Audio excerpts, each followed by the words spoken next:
has become a proven platform for transformative partnerships, particularly in a shifting development landscape, which has been helping to unite stakeholders across sectors and also inspire collaborative action and advocacy for concrete results for women, children, and adolescents all over the world. We have Dr. Tedros just joining. Please. Now, in the SDG era, we continue to catalyze cross-sectoral action to bring to life the global strategy for women's, children's, and adolescent health in support of the Sustainable Development Goals. Today, nearly 2 years into the implementation of the Every Woman, Every Child Global Strategy, we launch our first progress report called Progress in Partnership. And it's very fitting that we do so during the high-level political forum this week, as the report looks across the Sustainable Development Goals, including SDGs 2, 3, and 5, which are being reviewed this year, and to provide a comprehensive snapshot of women's, children, and adolescent health and well-being across the world.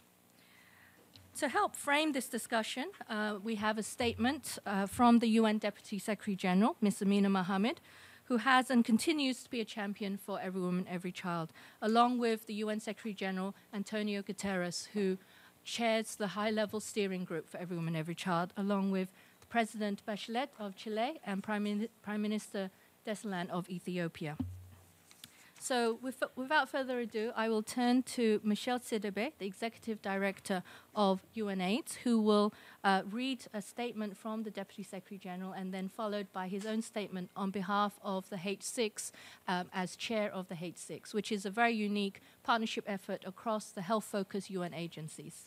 Please, Michel. Thank you very much, Nana. It is an honor and privilege for me to be here today and to be with my brother Tedros. I think this leadership in global health is so critical, and particularly coming with the experience he had in the field, it will help us to focus on result accountability and certainly change the way we do business. Welcome. We are very happy to have you with us and a member of the H6. I spent some time with my sister Amina, the Deputy Secretary General, on Friday. We spent 40 minutes discussing and trying to reflect on UN reform, but reflecting also on EWEC and also H6. In her absence, she asked me to deliver her statement today.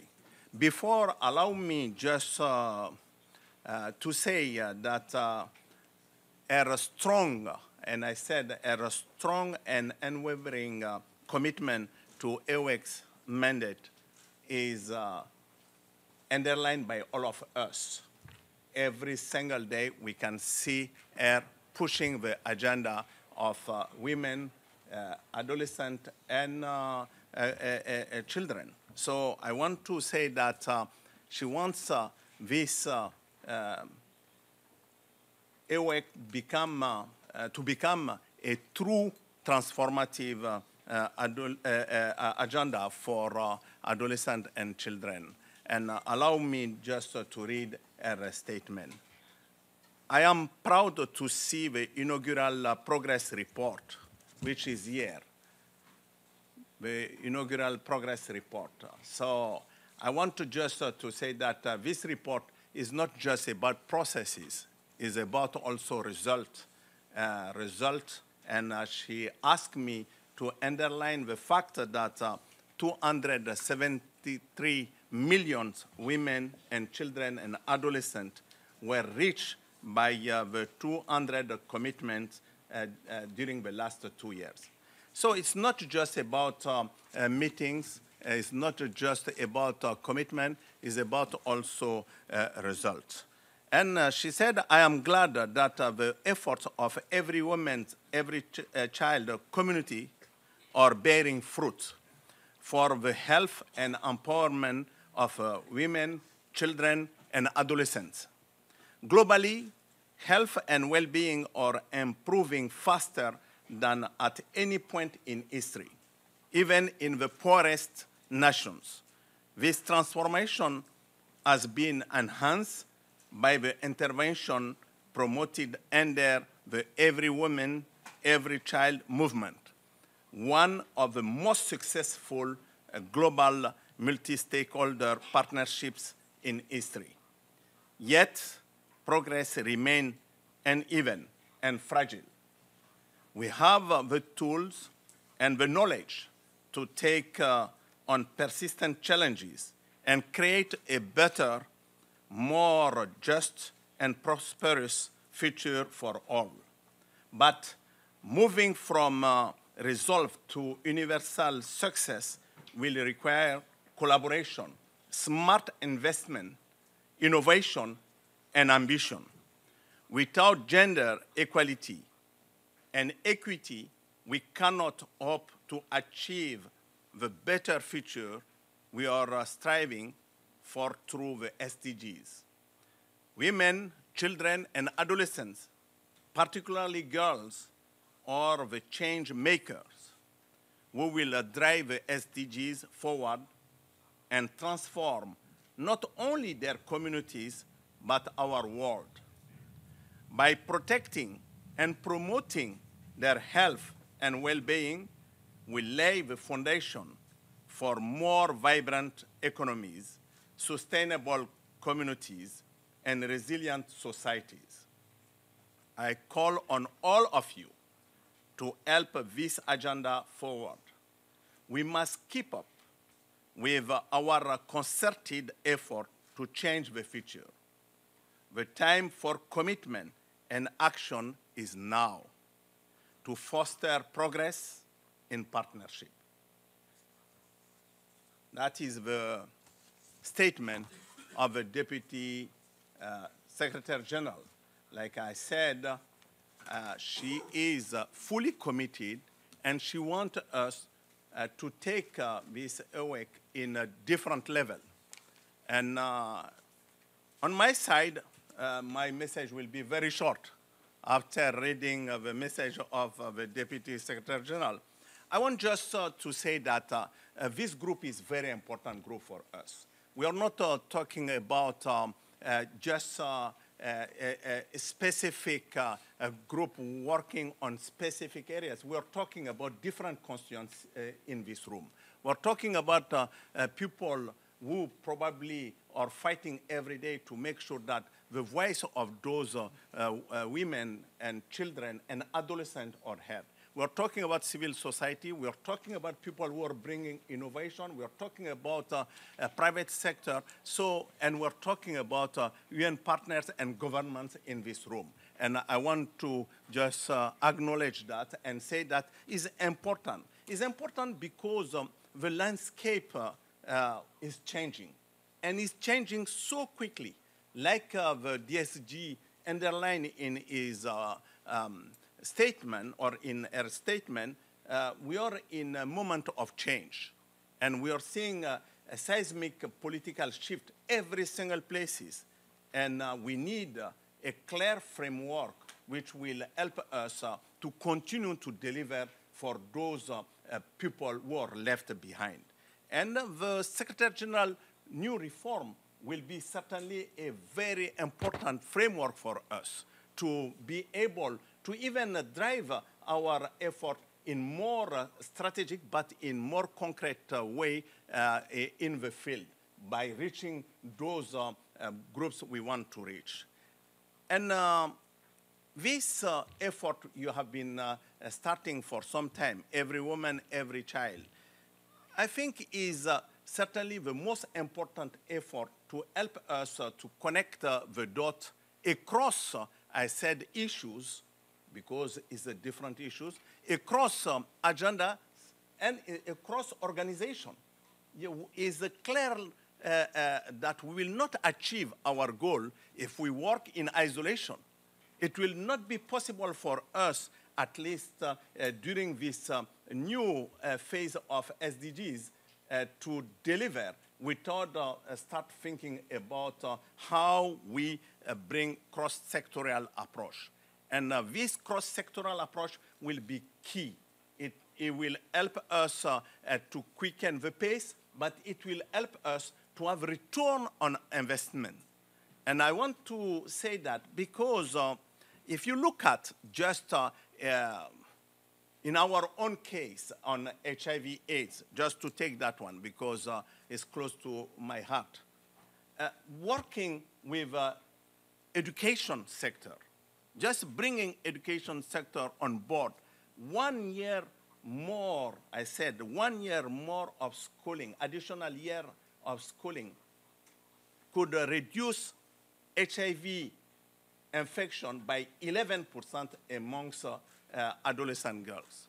And we have also a clear review coming from the World Bank showing that in Malawi, that if you give cash assistance of $10 per month to the most deprived families, particularly adolescent girls, you will help them first to keep them in school.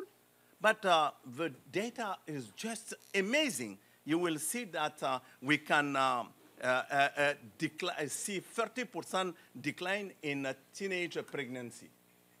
30% by just giving $10 cash assistance per month.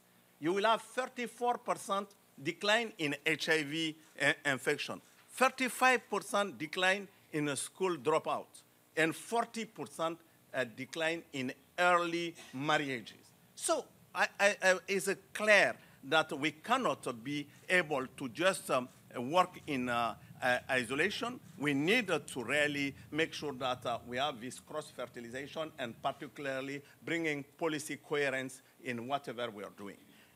I want to say also, was reflecting on HPV.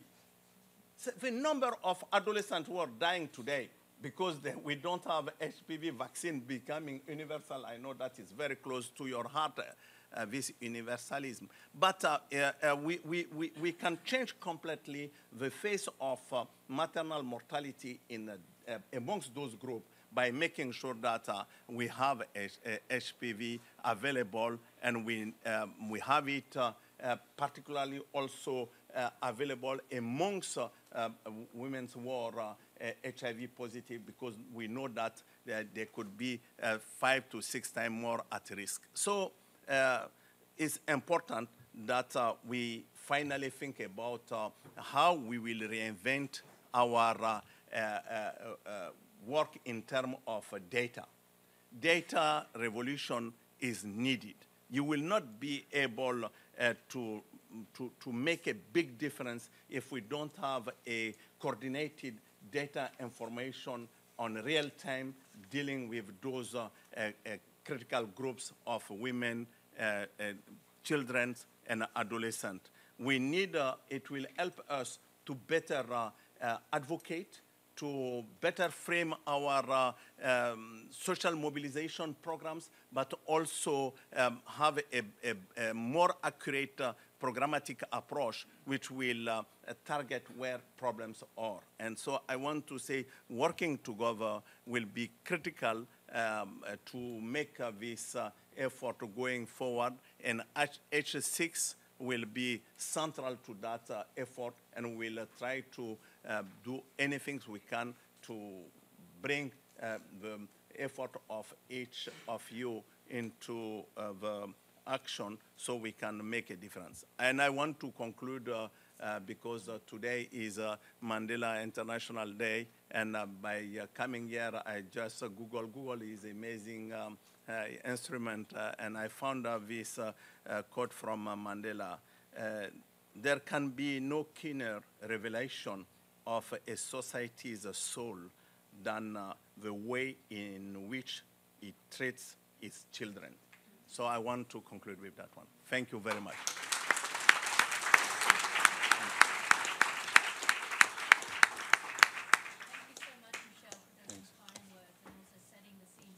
In terms of the importance of multi-sectoral approach and the critical nature of partnerships to achieve this goal. Next, I'd like to invite the new Director General of the World Health Organization, Dr. Tedros, who will make brief remarks on behalf of the H6 as well. Good afternoon.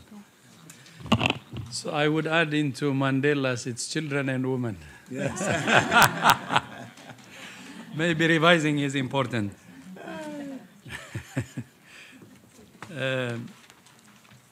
First of all, I would like to thank Amina, our DSG, through Michelle. Her commitment is loud and clear. I just came from a meeting with her. So not only in her statement, but from my discussions with her, that was what I witnessed. Very loud and clear. So commitment at the UN at the highest level is very important. So I really thank her on our behalf, maybe representing you. Let me start with the wholehearted commitment that WHO will also support every woman, every child movement as it has been doing, but even we can take it to a higher level. So I would like to use this opportunity to express my commitment and WHO's commitment too. So you have both UN and WHO. Of course, WHO under UN.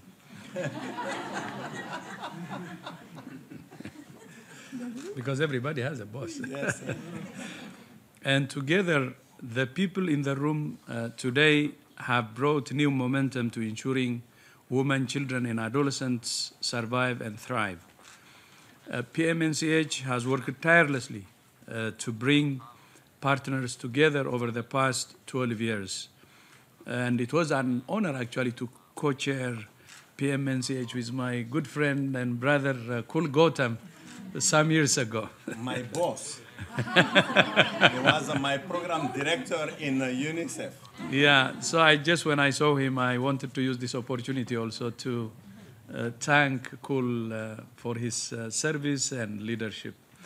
Of course, he was the first chair, I was his second until... So it's a really real pleasure to be with you at this important meeting to launch this report and to welcome new commitments to the global strategy for women's, children's, and adolescents' health. As you will recall in my vision statement for the WHO election process, I said we must not only place the well-being of women, children, and adolescents at the center of global health and development, but also position health at the center of the gender equality agenda, because it's political. So your area of focus on empowerment of women, girls, and communities resonates strongly with me. As a champion of sexual reproductive health and rights, I believe every woman and adolescent girl can decide whether, when, and with whom she has a baby, and be able to prevent any unwanted pregnancies. Because when women and girls can access family planning, they have better control over their own lives, their education, their ability to work, and their ability to support their families. It really is one of the basic ingredients of sustainable development. And I'm really delighted to see this as an every woman, every child area of focus, which we all know. And of course, your area of focus on adolescent health and well-being relies on sexual reproductive and health and rights, but also goes further into important issues like adolescent mental health. I'm very happy to see early child development as an area of focus for every woman, every child. In many countries, 1 in 3 children fail to reach their full potential. And in some countries, sadly to say it, it's as high as 2 in 3 children. This is a disaster for any country. And this represents a huge economic loss too, about $177 billion to the world economy every single year. We must focus on protecting brains of children in the first 1,000 days, starting at or even just before conception, and the rest of their lives depends on this.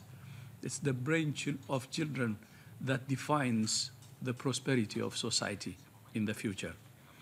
Humanitarian and fragile settings, another area of focus for every woman, every child, is WHO's focus on health emergencies too. Women and children are particularly hard hit in emergencies, and we need to take concrete steps to protect them. Finally, the focus on quality, equity, and dignity resonates with WHO's top priority, universal health coverage. Nothing will help women, children, and adolescents more than countries achieving universal health care.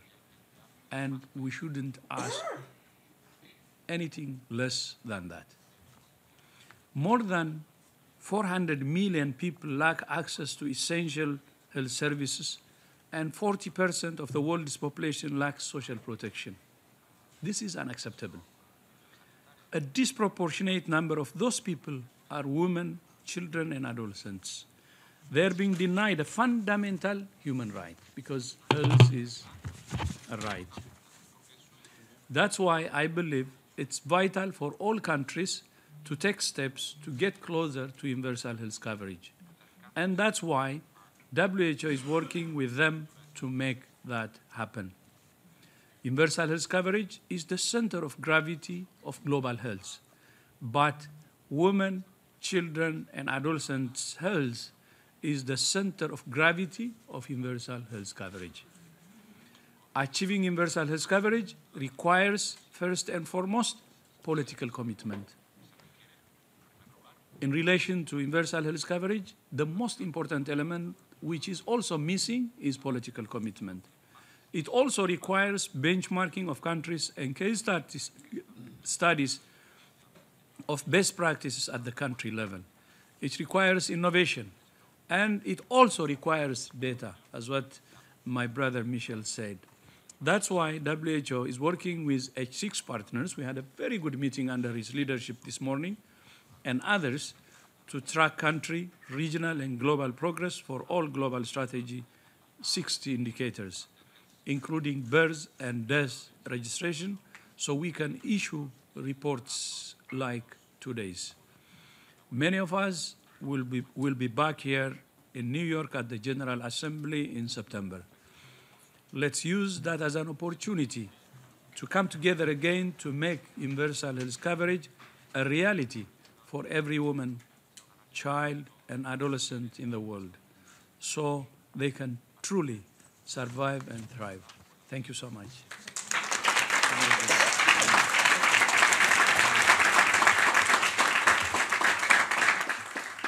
Thank you, Dr. Tedros, and we look forward to your strong leadership at the World Health Organization. Sorry, in my haste to start the session, I forgot to introduce myself. I'm Nana Gore. I lead the Every Woman, Every Child initiative in the UN Secretary General's office. And we're very pleased to be hosting this together with the Partnership for Maternal, Newborn and Child Health today. Before I continue, I'd like to say thank you to Michel Sidibé and Dr. Tedros for your remarks and your time. Because of packed schedules, they will have to depart to attend some other events. So thank you very much for your leadership.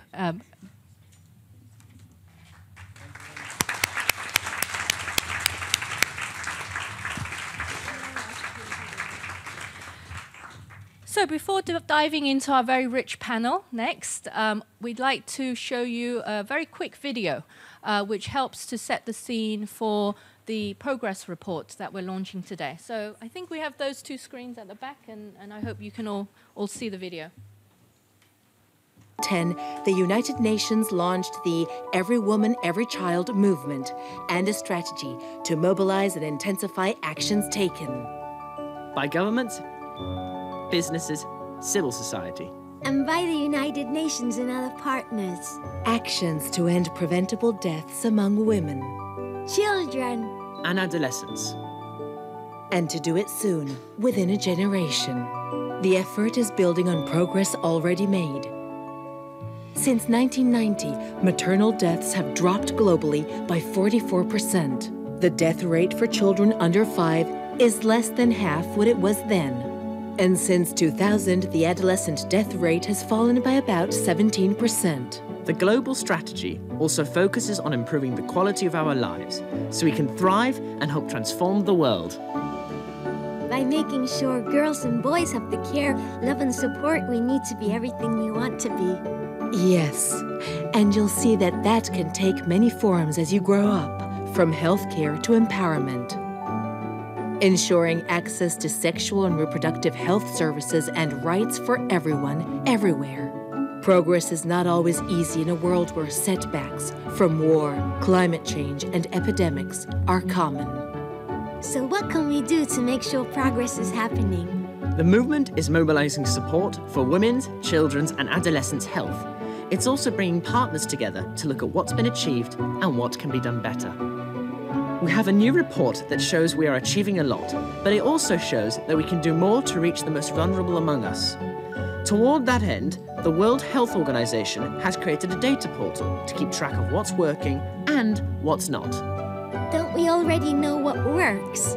Big knowledge gaps exist, but by building on previous successes, we've gotten a big head start towards reaching global goals. I learned about them in school. Goals like ending poverty and protecting the planet and making the world a better place. Yes, and goals like ending child marriage, because girls who marry are less likely to finish school and more likely to suffer complications or even die during pregnancy or childbirth. They're also more likely to be poor when they grow up. I studied that too. 14 of the countries with the highest rates of child marriage in Africa are taking steps to end it. That's good for everybody. Every Woman, Every Child partners are supporting these and other programs, like training midwives, improving education and nutrition, and providing community counseling and better access to clean water and sanitation. In the last 2 years, low and middle-income countries have pledged nearly $9 billion. In all, since 2010, partners have invested more than $45 billion. The health and well-being of women, children, and adolescents are improving faster than ever before. So the problem is solved. I wish, but no, there's still much to be done. In 2015 alone, more than 300,000 women and girls died from preventable causes during pregnancy or childbirth. Nearly half of all women who gave birth received no postnatal care at all. Nearly 6 million children under 5, that's 16,000 a day, died. And 2.6 million, 7,000 a day, were stillborn. Most of these deaths could have been avoided. That's not fair. No, it's not, but we can all help. It's our future, and we all must do our part, so that women, children, and adolescents can create a better future and help transform the world. Together, we can make a difference. Thank you.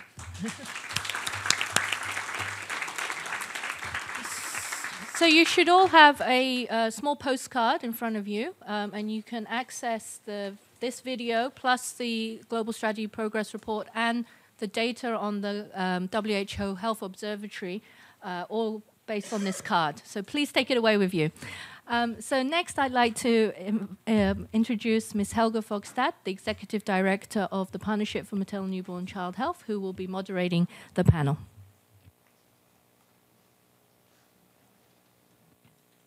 Thank you.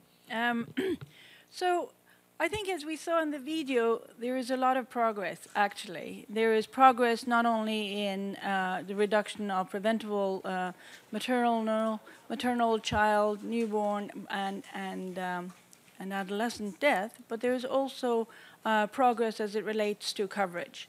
There is progress as it relates to skilled birth attendant, antenatal care, postnatal care. There is progress as it relates to reductions of female genital mutilation, number of girls that marry before 18, and also is violence. There's a reduction of that. However, and this is important, the pace of these coverages and improvements have been increasing in the last 5 years. So we have seen from where we have data. So the power of partnerships, the power of coming together, of aligning, of looking at how we can do things better together than alone, seems to maybe play an effect. The bad news is that there is still a lot to do. There is still 200 million women with cutting or female genital mutilations. There's 15 million girls that get married before 18. The pregnancy rates are still high. So there remains something for us to mobilize behind. And this has actually then been the intent of the Every Woman, Every Child movement and the global strategy, which I would like to reiterate that the strategy itself had over 7,000 inputs from not only governments, but also from various partners, cutting across from private sector, civil society organizations, academic, teaching, training institutions, healthcare professional associations. The many that represent actually are represented within the 10 constituencies of the partnership. So this, in some ways, is also the areas of the causes of really maternal and child and adolescent mortality and morbidity very much affected. And you will see in the report, and I have to just reiterate what Nana has said. There is three app figures here.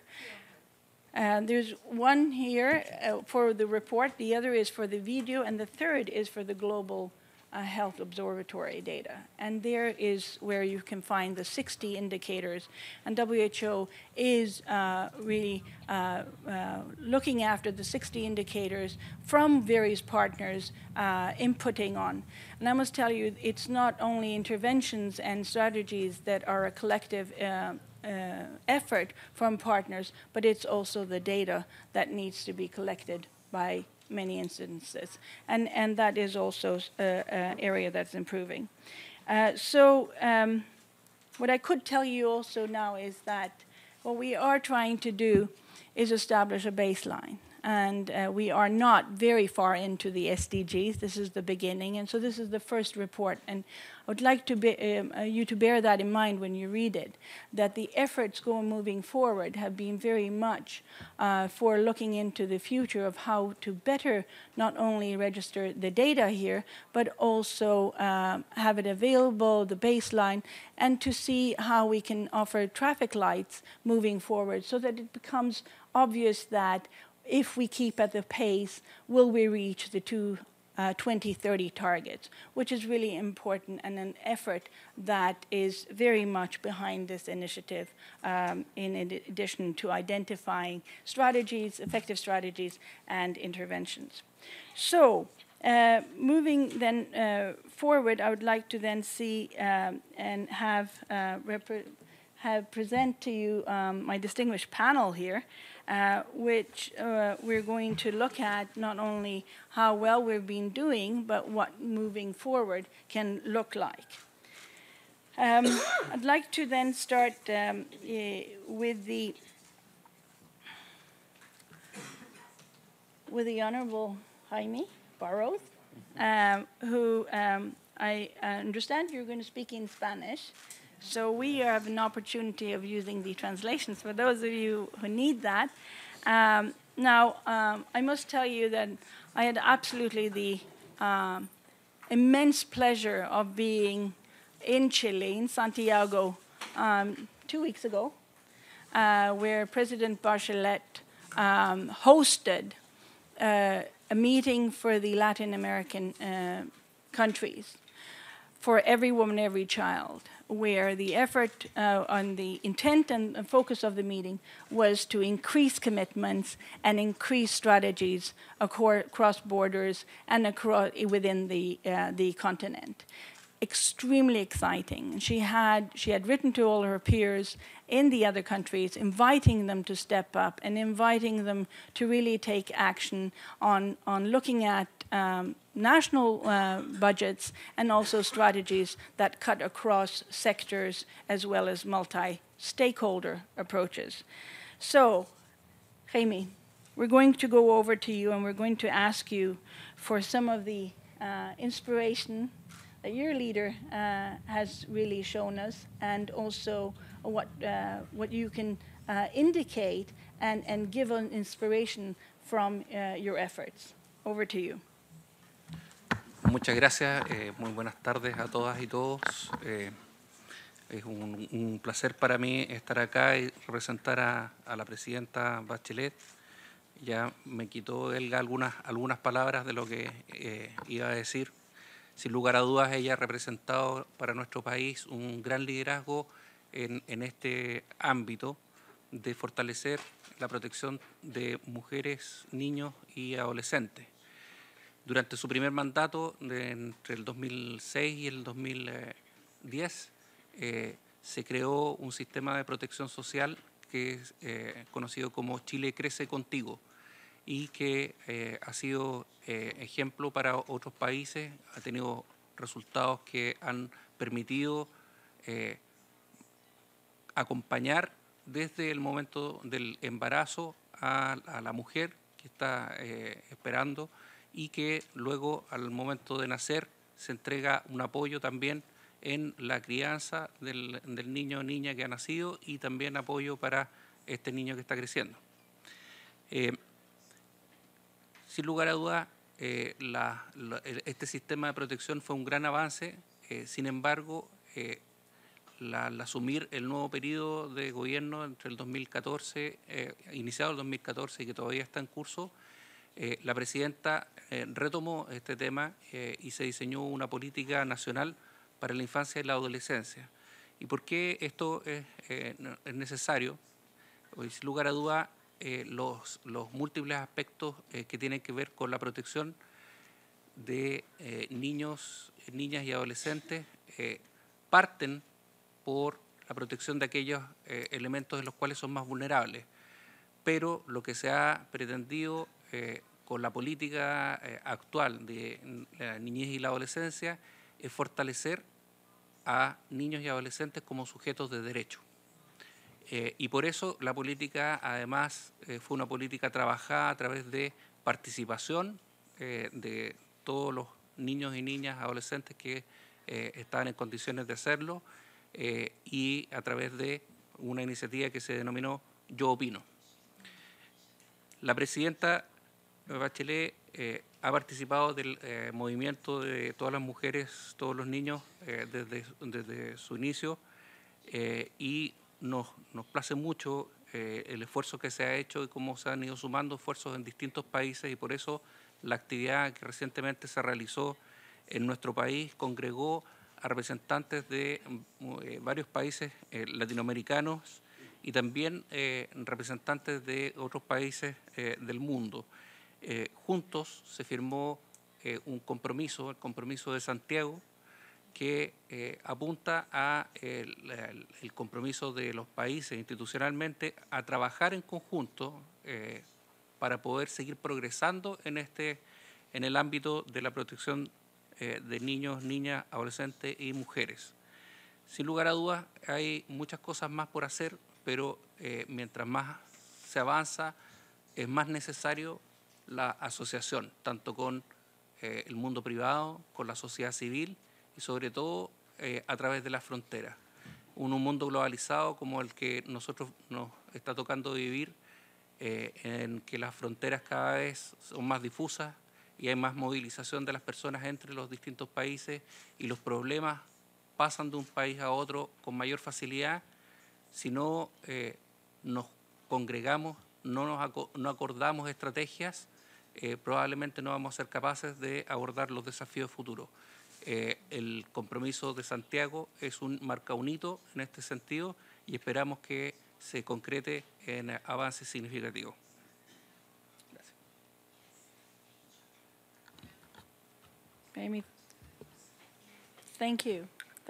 And looking at some of the, being able to look at some of these initiatives at first hand, I must say that they were not anything less than impressive. So we're going to go over to you, Sabra Chowdhury,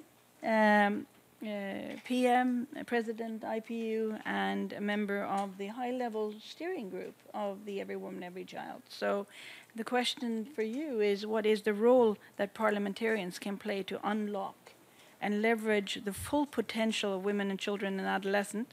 And how is the IPU translating its commitment to the global strategy for women's, children's, and adolescents' health? Thank you very much, Helga, and a very good afternoon to all of you from IPU, the Global Organization of National Parliaments. I think the way we as parliamentarians and as parliaments look at this whole issue is how do we prioritize the needs of women, children, and adolescents? Because the world that we live in has multiple needs. So how do we then prioritize this particular sector, which is really what we are talking about? And I think to do that, you need to have a very effective, enabling environment. I think that is very, very important. And that's where parliamentarians come into play, because it is only when you have that environment that you are able to have the legislation that you need, you're able to appropriate the resources that are necessary, you're able to carry out oversight, and of course, you work with data to hold governments to account. Parliaments are also institutions that make sure that the international commitments that governments enter into are honored at the domestic arena. So I think from that you can see the very important role that parliamentarians have in this whole process. I think the other aspect is how we look at women, children, and adolescents. I think we see it as the engine, as the driving force of the entire SDG agenda. Because if you're really looking at a very aspirational, a very transformative agenda, you need to think out of the box, and business as usual is not really an option. So I think that's where the parliamentarians come in. And through our partnership with the PMNCH, with UNAIDS, and also with WHO, we have seen how that has helped to trigger action at the national level and deliver results. For instance, having a greater allocation for the health sector, having legislation, trying to identify what the gaps in those legislations are. And simply put, in addition, of course, to oversight of government policies, you know, I often talk about the 3 Ps, or the 3 powers that parliamentarians have. The first is the power of the purse, because that is what controls and delivers on pledges. So that's the first P. The second P is power of policy, because it is not just articulating policy, it is also to hear people through our representative functions, to make sure that their concerns, in fact, are reflected in the policies that we articulate. And the third P is the power of pronouncements. What MPs say in the public domain, in fact, does have an impact on the general discourse. And we are talking about changing mindsets. I think that becomes even more important. So I think this is something that we have been working on. This is certainly front and center as far as the agenda of the IPU is concerned, because we are looking at change. And we see this as the most strategic entry point for us to bring about the change and to make sure that the people have a future that they aspire to and that they deserve. We are, of course, fully committed to this the strategy. We are working methodically with all of our partners. And the reason why I've said all these things is that, you know, when you're looking at a partnership, you're looking at how do you leverage this so that you get the maximum impact. And so I think we as parliamentarians certainly bring value to the table, and we are at your disposal to continue doing so in the future. Thank you.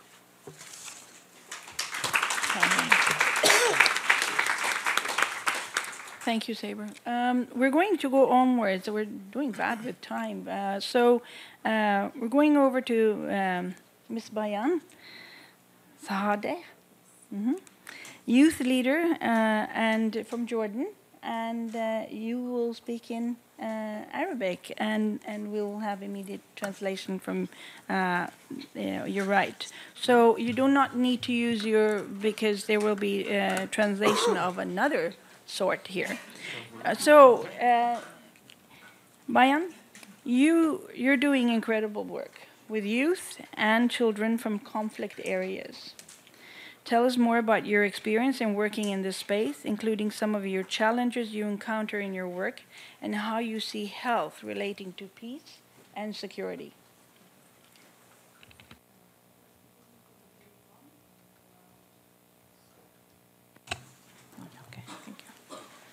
شكرا لحضوركم جميعا. بالبداية أنا بيان سعادة، عمري 24 سنة.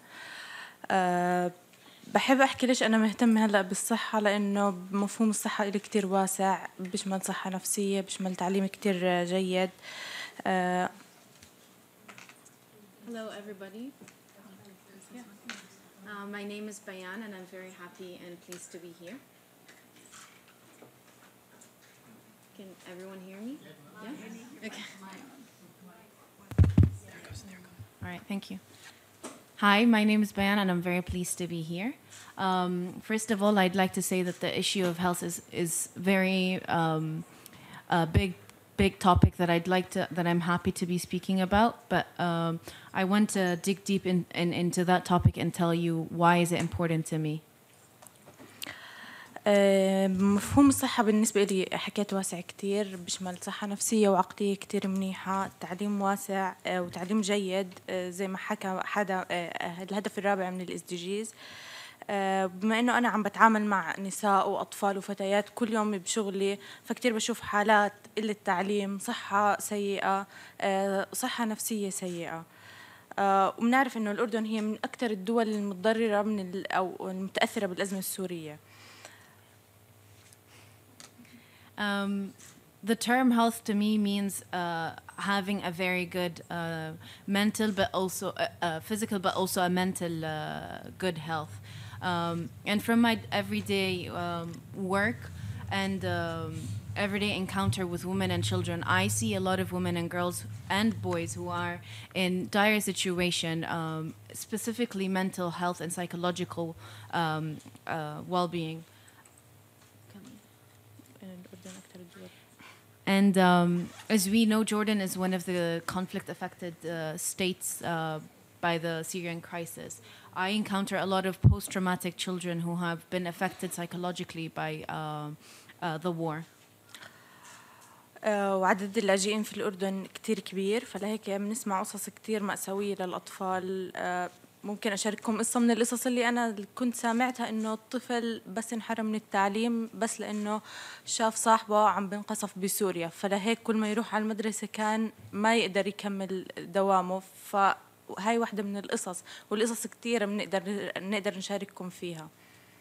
I just want to share a short story that I have stuck in my mind, and how that having poor psychological health have affected one of the children's ability to go to school. We hear so many stories, but this story is of a child who witnessed one of his friends getting bombed at the corner of the classroom, and so every single time he goes to the class, he cannot sit in the classroom because he still has the memory of his friend being bombed in front of him, and so cannot go to the class anymore. صحة يعني دعم نفسي واجتماعي، يعني تعليم جيد، يعني تقليل من المشاكل. لحتى نقلل من المشاكل اللي عم بتواجهها البنات والنساء والأطفال اللي بالأردن وبغير الأردن، لازم نعرف بالضبط شو هي المشكلة ونفوت فيها ونبحث فيها.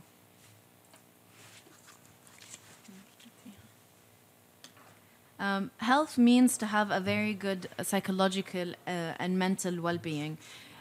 It means having good education. It means lessening of the problems and the challenges that children and women face.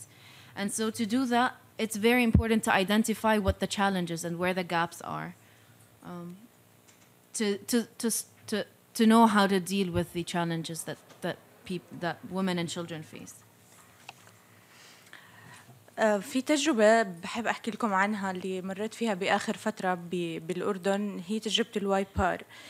هي تجربة بس عم نحاول نلاقي المشاكل اللي عم بيتعرضوا لها الطلاب جوا المدرسة.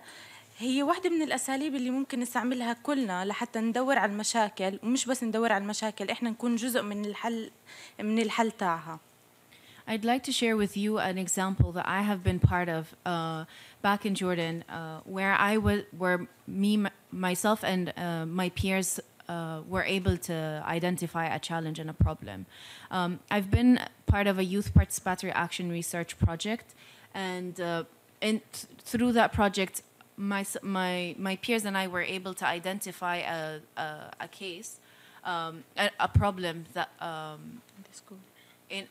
in education in the schooling system, to try to help children who are affected by the war in Jordan. احنا كشباب لازم نكون جزء من المشاكل وجزء من الحل اللي من الحل لهاي المشاكل. احنا ما بنقدر لحالنا، كل حكومة لازم تكون هي اللي عم تشرك الشباب كمان لحتى يكونوا جزء من المشاريع تعاونها يدوروا على حلول. شكرا. Us as youth can be part of the problem, but can also be part of solving the problem. And it is very important to have us included in the solution because we can help identify the problems. We can help identify what is needed from our encounter with the children and with people in the community. So governments have to include us, youth, in their policies and strategies in helping identify what the problems are. Thank you. Thank you.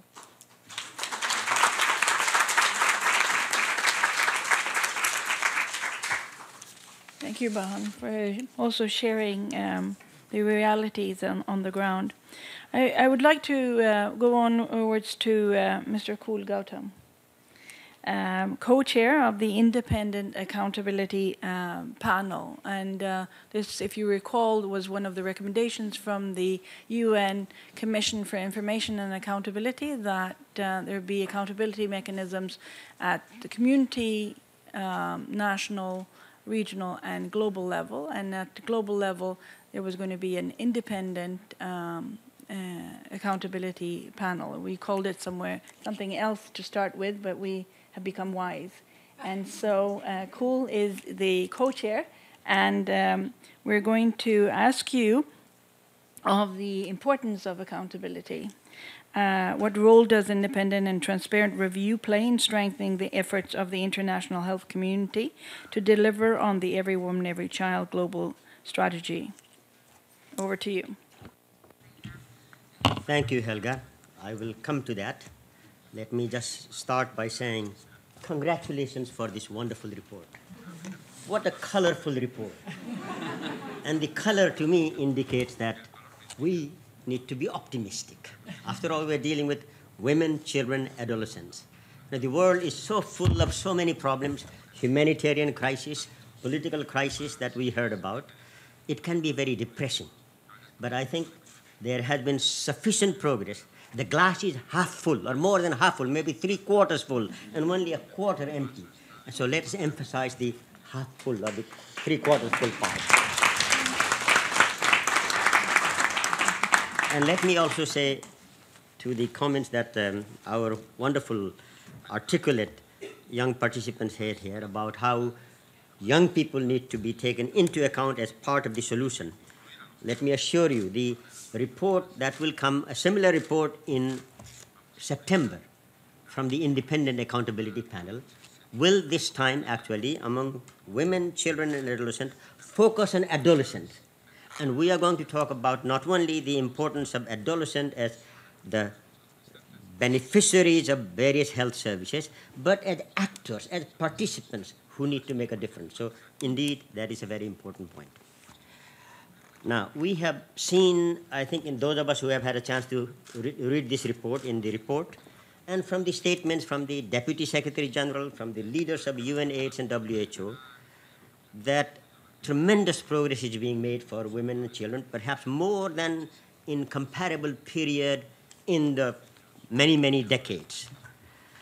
So progress is certainly being made, and we heard that also from our other participants here. I think health of women, children, adolescents is getting traction.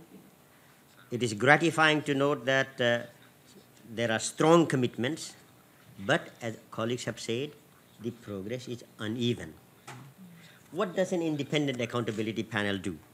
Our job is to contribute to serving as the cement in the building blocks that the various stakeholders are using to build greater progress for children, so that the efforts that governments, non-governmental organizations, private sector, the international health community is making, that they are truly responsive to the challenge, the commensurate to the challenge of women's, children's, adolescent health. As you know, here at the United Nations, there's a widely held perception about the United Nations outside that at the UN, big commitments are made, big goals are ever set and never met. Now that may be a bit too harsh and a bit too overly critical, but I think our past experience shows that that is not untrue either. Indeed, many, many ambitious goals are set, but they are not kept. Because here at the United Nations, or at WHO, at the World Bank, we are an organization of sovereign member states. So when sovereign member states report about what kind of progress are they making for women's, children's, adolescent health, understandably, they like to present the best possible picture. Yes, we are working our best, we are making considerable progress, look at the facts and figures, we are making progress. And that is understandable. So most of the reports that we get from governments tend to emphasize the strong, the positive achievements, which of course need to be acknowledged. What we as an independent accountability panel hope to do is to take that feedback from the governments, but also take the feedback from non-governmental organizations, from the private sector, from the academia, and provide a more balanced report as to, yes, the progress is being done, but is it enough? And is everybody playing their role adequately? And if not, why not? Because we are independent, we should be able to speak loudly, strongly, clearly. That's what we hope to do. The focus of the IAP report, as we said, in the coming year will be on adolescent. Next year, we're going to be discussing about the role of the private sector. After all, the private sector here makes so many commitments. Are they really keeping those commitments? Not just the big pharmaceutical companies, but also the private sector that affects everybody's life in a little village pharmacy. That's where people go to get their health care. Are they keeping their promises and doing their job? But every year, we will also cover the whole remit of women, children, and adolescents, while each year there will be a certain focus. Our panel follows a human rights-based approach to accountability. A human rights-based approach, as many of you know, all of us know, obliges states to pursue policies that are inclusive, non-discriminatory, and emphasize equity. Naturally, when it comes to economic, social, cultural rights, the states are supposed to fulfill them, pursue them, according to the maximum amount of resources available at their disposal, including with international cooperation. IAP will our panel will try to report on how this mutual accountability is being discharged, both collectively and individually. You cannot always blame the other. Oh, I would have made a lot of progress, but we did not get enough aid. I would have done a lot of that because our government is not supportive, or that the private sector is not. So it's easy to blame others. So we will look at accountability both collectively. Yes, we are all collectively responsible for certain things, but for certain things, we are individually also responsible. If I still have 1 minute, 1.5 minutes, I would just say this. I think in terms of the commitments and the progress, here in your report, right in the summary, it is clear from the charts that the international community, all the communities have made much stronger commitment to survival, slightly less to thriving, and even less to transforming. If we really want to change the world in a fundamental way, all of these are equally important. If you don't survive, nothing else counts. But survival alone is not enough. We need to be able to thrive. But then we want to change the world in a fundamental way. Transform is important. So obviously, as you can see, both in terms of commitment and in terms of results, there is unevenness. There seems to be relatively good progress and commitment on maternal mortality, child mortality, on essential services. But look at that. Much less so on stillbirths, much less so on sexual and reproductive health, far less than desired on violence, on early marriage, and all of those issues. And we want to make sure that we really are accountable across the spectrum in an equal manner, because these are all important. Building one helps to build and sustain the other. I would also say that we live in a world that is going through tremendous demographic transition at this time in many developing countries in particular. And we want to make sure that the reason why we focus on women, children, adolescents is that if we take advantage of this demographic transition, take advantage of the demographic dividend, we can make this, our work can make a huge difference in not just health, but in longer term national development. So seizing the demographic dividend is a very important part. I know African Union has given this a highest priority. Our report will also focus on that. And our report will focus on a number of issues that are highlighted here, but not enough is being done. You know, when people talk about cancer, everybody says, oh my God, cancer is the worst disease. The world spends billions of dollars. Michelle CDB was saying, there is this cervical cancer. The only cancer against which there actually is a vaccine, and we are not doing enough. How intolerable that is. We all need to hold ourselves accountable, because the vaccine is there, the prices have gone down.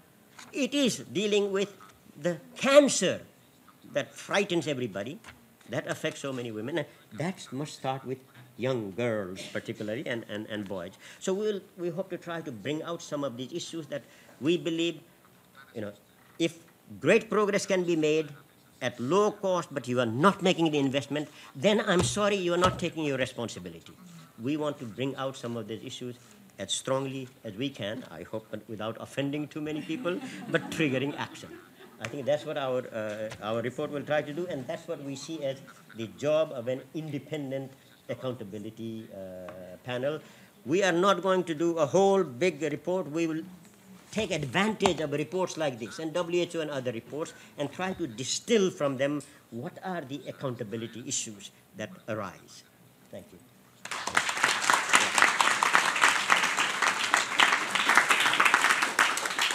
Thank you to you, Tukul. Having been a part of the She Decides and also at the Family Planning Summit and also at the exciting meeting of President Bachelet, I think we stand very much probability of improving some of the highlights of the commitments that you were reading already, and adolescents is really has been a very great focus this year. So the panelists not only show the need for increasing commitments of financial resources, but effective interventions for better use of resources. You all highlighted the need for increasing partnerships and integrating that ensure that more can be done together than alone. Collaboration is also needed, you said, across survive, thrive, and transform, across constituencies as well as across sectors. For more holistic life course approach than ensure long-term benefits. I think there is very clear then from what you have highlighted that there seems to be 5 common deliverables that we need to focus on moving forward. One is to ensure increased and sustained political commitment. 2 is integrated sustainable financing. 3, multi-stakeholder and cross-sectoral partnership. 4 is improved management systems and capacities, and 5 is strengthened data and information systems and accountability at all levels, as emphasized by Kul. The areas that have been identified as needing attention, Stillbirth was mentioned, but there are six areas which require more focused attention and better alignment across a multi-stakeholder action. The one is early childhood development. cross-sectorally looked at and ensured. 2 is adolescent health and well-being, which also includes not only for, but by and with adolescents. 3rd is quality, equity, and dignity. We have done strives in coverage, but quality remains a needed focus. Equity, several of you panelists did mention equity in reaching those that we have not reached and those that are vulnerable in many settings. And also rights. How do we ensure rights in being able to not only ensure rights, but also account and monitor rights? The 4th area is sexual reproductive health and rights. 5th area, empowerment of women and girls and communities. And 5th is humanitarian and fragile settings. This is an increasing area that we need to then together pay more attention to. Moving forward, we will not only monitor, but do accountability of 3 areas. 1 is results. The healthcare outcomes and the intermediate areas of leading to these. So we need to have process indicators that we are looking into in all of the areas together with many partners, mainly then also WHO. We will also look at resources, not only more resources, but better use of existing resources. And then rights. And most of you do know that this year at the World Health Assembly that the Working Group on Health and Human Rights did launch its report and recommendations. And this is one that we in the partnership have taken seriously to see how we can play our part in ensuring also rights and also monitoring and holding ourselves accountable. So those are areas that we then have highlighted from the panel, and you can also find them in the report. So moving on, I'm not sure how we're doing on time. We're doing badly on time. We're doing badly on time. Well, so these are efforts, these are concluding from the panels, and also you will find them in the report. I would like to leave you with that we are going to increase the effort of baseline as well as of the, I call them traffic lights, to indicate where we need more attention and so forth, and that's going to be, and as you have seen on the annex, it is for all countries. We have included all countries in this report, and that is going to be an effort that's going to increase. So with that, Nana, I'm going to just pass over to you. Thank you, Helga. Thank you, Helga, and to all of our speakers today, and also all of you that joined us today during a very busy high-level political forum. I think we heard a lot about the momentum and that we've seen a lot of progress. I mean, today, through our collective efforts, there are more children that are surviving until their 5th birthdays. More women are surviving childbirth. And we also heard from Banyan that reminded us of the power of young people and adolescents in transforming their communities with proper support and investment. But how do we build on this momentum? We need to make sure that we're targeting our efforts to reach every last woman, every last child, and every last adolescent everywhere, in every setting. And I think that should help drive us forward. And we heard from Helga some of the focus areas and priorities Every Woman, Every Child is looking at until 2020 to help also convene and bring some of that action to those priorities. So I'd like to thank you all, and particularly a special thank you to PMNCH for all of the hard work and effort that went into developing this progress report. And we look forward to the next discussion at UN General Assembly.